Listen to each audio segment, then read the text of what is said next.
Assalomu alaykum qadrli chorva ishqibozlari. Bugun sizlar bilan koronavirusli ich ketish holatini ko'rib chiqamiz. Bu kasallik buzoqlarda asosan uchraydi.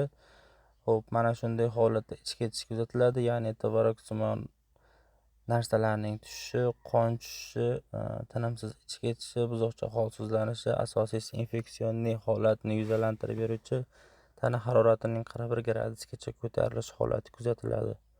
Buzoqchamizga ukollarni qildik. Xo'p, qoni borligi sababli etamizlat qon to'xtatuvchi preparatdan foydalandik.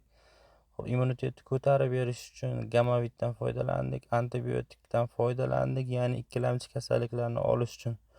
Buzoqchamizni holati, ertangi kungi holati bu. Ichlari yaxshi bo'ldi, o'zi yaxshi holatga keldi, lekin ozgina qon bor edi, isitmasi me'yorlashgan. Keyin kasallik qaytarilib qolmasligi uchun 3 kun lecheniya oldi. Mana bu holati 3-kungi holati o'ta tetik, emishi hammasi joyida. Videoga like bosishni unutmang, tanishlarga jo'natib qo'ying, kanalimizga obuna bo'ling. Bundan-da qiziqlari hali oldinda. YouTube va Instagram kanalimizga obuna bo'ling.